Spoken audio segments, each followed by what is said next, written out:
Well, hello, and welcome to week number 4 for the Interpreting Historic Homes and Gardens course. I was just reviewing the Rose Hill Interpretive Plan, which was a historic property with a house on it that was totally undeveloped, and they wanted a plan to get it going. Rose Hill it was also run by the people that run Glen Burnie, which is the plan that I sent you. So we're nearing the end. And so a couple of things should have happened. One is you should have been working on developing your interpretive planning form sets.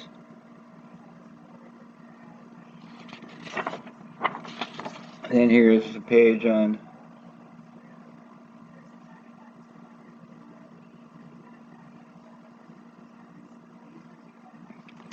So the interpretive planning form sets is where you figured out what you want to do at each location or for each trail, for each garden bed, for each room in the house.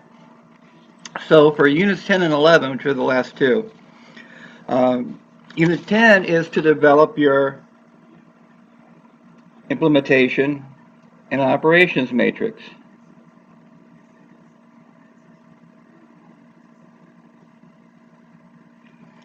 Now, if you look at the Glen Burnie plan to the back of the book, that's where you'll find the I&O matrix for Glen Burnie. So from the planning form sets, you had a list of all the things you wanted to do. On the implementation operation matrix is where you list all the things you wanted to do for each individual site.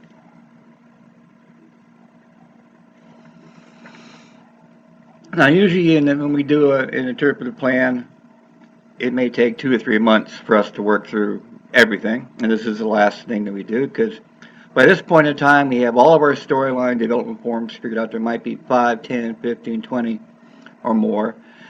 And then we're going to sit and we're going to transfer from each storyline, story development form set, all the media that we wanted to do or recommend onto our matrix.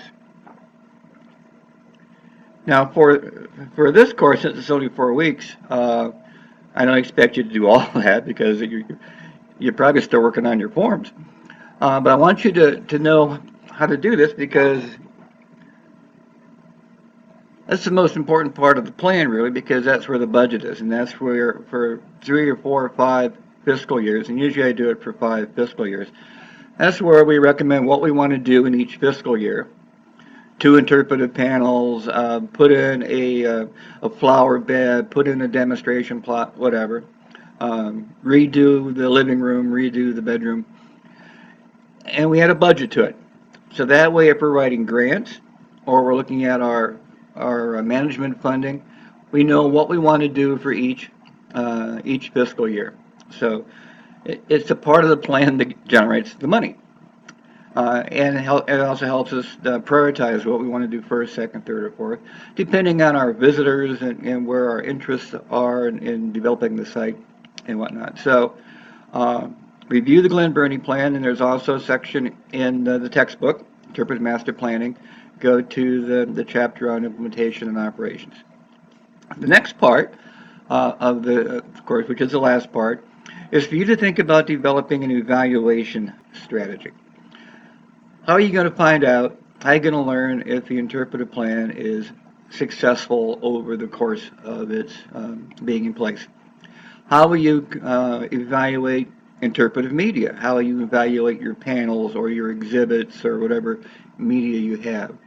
So the last chapter and the last section of the interpretive plan is where we think about evaluation. And so that's what I want you to do as well. So for this week, the 2 assignments are develop at least 1 page of a matrix and then post it so we can see how you're doing with that. I want you to get used to thinking in matrix terms. And usually I make the matrix blank and then I save it as stationary so I can keep going back and using all the pages. And then there's some readings in the textbook on evaluation.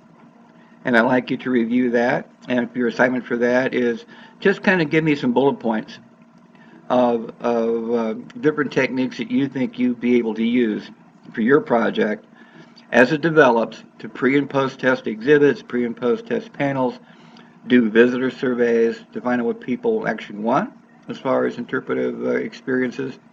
How will you find that out? And so I want you to kind of think about that and begin to formulate uh, evaluation as a policy for your site to do, or it's just a matter of course that you always pre-test things. So that's what these two units are about. These are the last two. And when you're all done, you should have a pretty good framework for your for putting together your complete interpretive plan. So that's about it. I hope you enjoyed the course. I hope you enjoyed the way that we try to give you good examples that you can use as models. And you're always free to stay in touch with us. So that's it for week number 4 for the Interpreting Historic Homes and Gardens course. And I'll look forward to chatting with you about it. All right. Well, you have a good rest of the week, and I'll talk to you later. Bye-bye.